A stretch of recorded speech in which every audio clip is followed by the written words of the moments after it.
सामान की पूर्ति नहीं कर पाया और बाहर से फ्रांस के सहयोगी देशों से माल वहाँ पर आ नहीं सकता था, जिससे चीज़ों का अभाव पैदा हो गया। यूरोप के राष्ट्र इससे बड़ी मुसीबत में फंस गए। इसके बाद में नेपोलियन ने दिसंबर 1807 ईस्वी में तीसरा आदेश निकाला, मिलान आदेश। इस महाद्वीपीय व्यवस्था को लागू करने के लिए, इसको प्रभावी बनाने के लिए। इन आदेशों के अनुसार किसी भी देश का जहाज यदि ब्रिटिश बंदरगाहों पर होकर जाएगा तो उसका माल जब्त कर लिया जाएगा।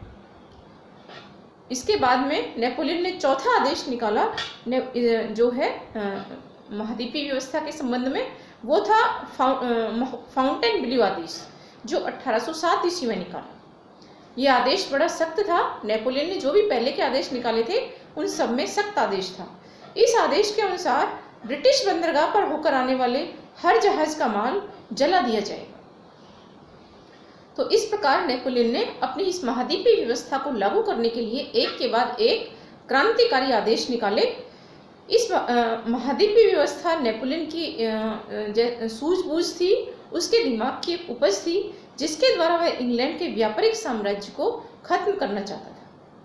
इस महाद्वीपीय व्यवस्था को लागू करने के लिए उसने जो कदम उठाए, उससे वह आक्रामक युद्धों में उलझ गया।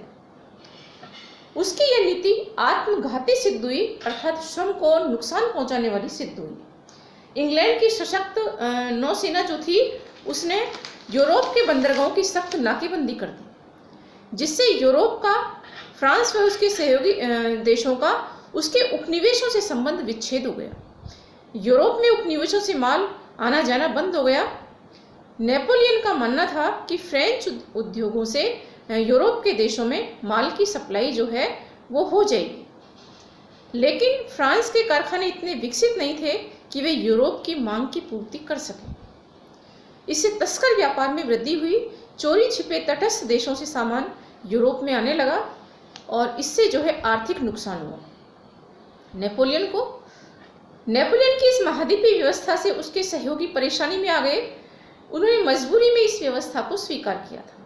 उनके यहाँ यूरोप के तटस्थ राष्ट्रों व उपनिवेशों से माल आना जाना बंद हो गया था। अब हम बात करेंगे कि नेपोलियन की ये महाद्वीपीय व्यवस्था, जो उसकी इतनी इंग्लैंड को पराजित करने के लिए उसके दिमाग की जो उपज थी, सूझबूझ थी, दूरदर्शी एक योजना थी, वो असफल कैसे हुई। महाद्वीपीय व्यवस्था की असफलता के कई कारण थे।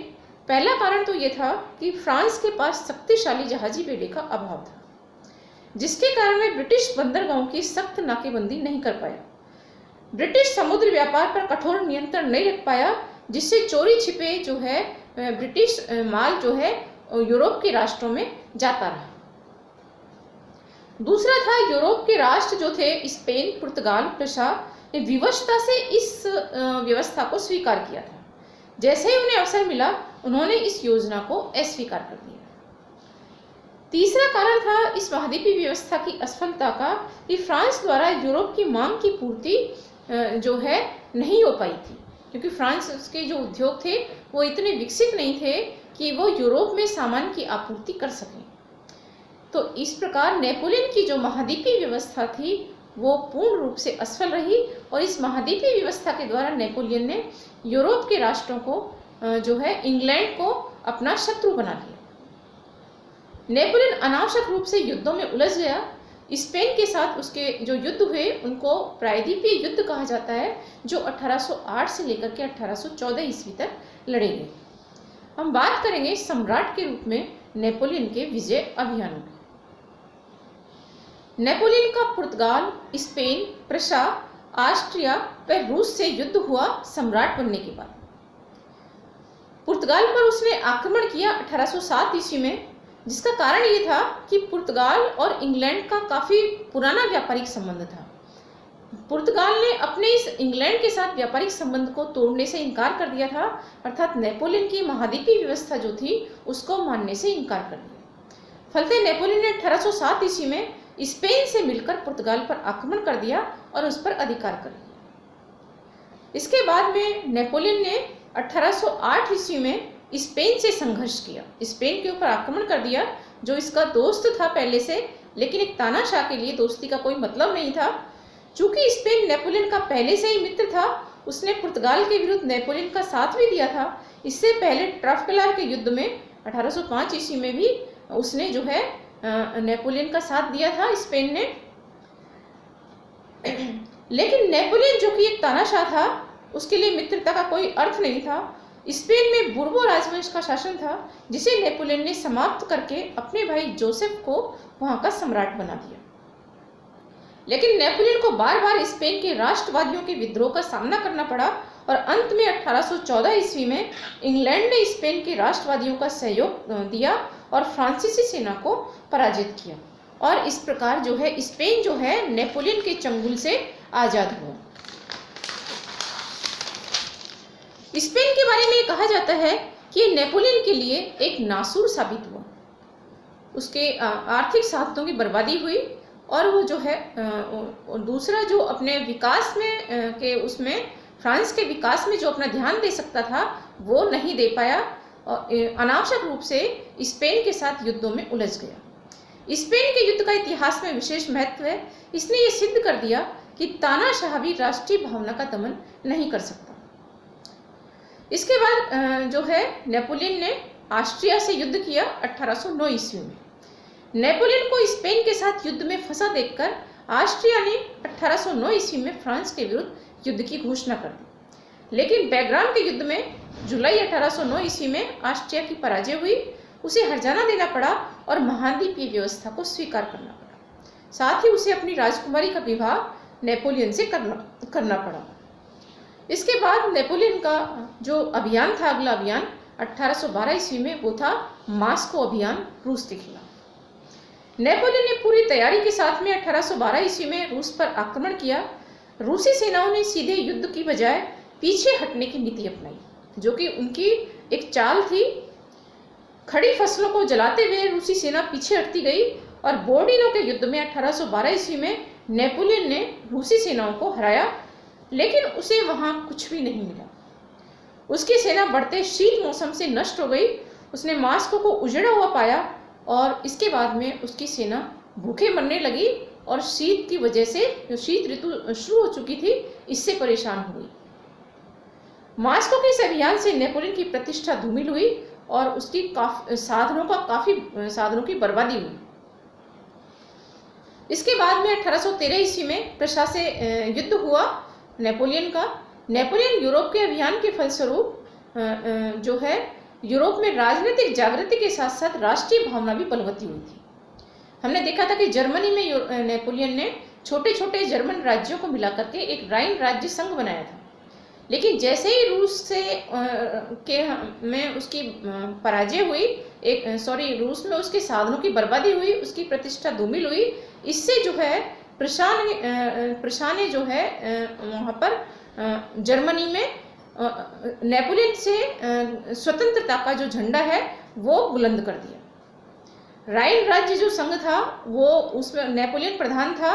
इससे भी जो है स्वतंत्रता के लिए संघर्ष शुरू कर दिया प्रशा ने। लेकिन अब रूस नेपोलियन की बर्बादी के कारण इन जर्मन राज्यों ने जो है नेपोलियन के नियंत्रण से मुक्त होने के लिए संग्राम छेड़ दिया।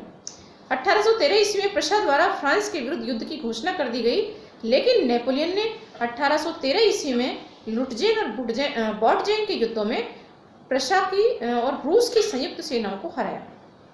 अर्थात प्रशा जो है इस अवसर का फायदा नहीं उठा पाया रूस में जो उसकी बर्बादी हुई थी नेपोलियन। इसमें ऑस्ट्रिया द्वारा युद्ध विराम संधि करवा दी गई प्रशा और नेपोलियन के बीच में। हम बात करते हैं राष्ट्रों के युद्ध 1813 के बारे में। प्रशा से युद्ध के बाद में जब संधि हो गई तो यूरोप के राष्ट्रों ने, जिनमें प्रशा, ऑस्ट्रिया, रूस, इंग्लैंड तथा स्वीडन शामिल थे, इन्होंने नेपोलियन के विरुद्ध एक चौथा मोर्चा बनाया। 1813 ईस्वी में इन राष्ट्रों ने लिप्जिग के निकट राष्ट्रों का युद्ध हुआ। एक तरफ ये राष्ट्र थे और दूसरी तरफ नेपोलियन की सेना थी। 1813 में लिप्जिग के युद्ध में जिसको राष्ट्रों का युद्ध भी कहा जाता है, इसमें नेपोलियन की भयंकर पराजय हुई। स्पेन में भी अंग्रेजी सेना को फ्रांस के विरुद्ध सफलता मिली 1814 ईस्वी में। मार्च 1814 में नेपोलियन व मित्र राष्ट्रों के बीच फाउंटेनब्लू की संधि हो गई, जिसके तहत नेपोलियन ने फ्रांस का राज सिंहासन त्याग दिया और उसको जो है एल्बा द्वीप भेज दिया गया, वहाँ का शासक बना दिया उसको। इसके बाद में नेपोलियन ने जो है वाटरलू की लड़ाई हुई यूरोप के राष्ट्रों और नेपोलियन के बीच में 1815 ईस्वी में। नेपोलियन से छुटकारा पाने के बाद यूरोप के जो राष्ट्र थे उन्होंने यूरोप में व्यवस्था बनाए रखने के लिए उसकी नई व्यवस्था स्थापित करने के लिए कि नेपोलियन के बाद में उस यूरोप का नक्शा किस तरह का होगा, इसकी व्यवस्था करने के लिए जो है 1814 ईस्वी में ऑस्ट्रिया की राजधानी वियना में यूरोप के राष्ट्रों के द्वारा एक सम्मेलन बुलाया गया और इसे वियना कांग्रेस 1815 के नाम से जाना जाता है। फ्रांस में बुर्बो वंश को पुनः स्थापित कर दिया गया, लेकिन 10 महीने तक एल्बा द्वीप में शासन करने के बाद नेपोलियन को फ्रांस की दुर्व्यवस्था का पता चला और यह भी पता चला कि यूरोप के जो राष्ट्र हैं उनमें मतभेद पैदा हो गए हैं। इस अवसर का फायदा उठाने के लिए नेपोलियन जो है एल्बा द्वीप से भाग आया और फ्रांस का सम्राट बन गया। जब यह खबर वियना कांग्रेस के प्रतिनिधियों को लगी तो सभी ने जो है सम्मेलन को स्थगित किया और नेपोलियन के विरुद्ध युद्ध की घोषणा कर दी।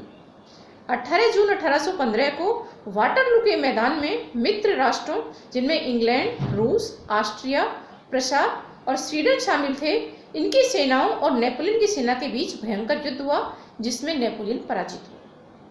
अंतिम रूप से नेपोलियन की पराजय हुई। उसे अटलांटिक महासागर में सेंट हेलेना द्वीप भेज दिया गया, जहां 1821 ईस्वी में उसकी मृत्यु हो गई। इस प्रकार नेपोलियन का अंत हो गया, वही नेपोलियन जिसने यूरोप को अपने युद्धों के द्वारा त्रस्त कर दिया था।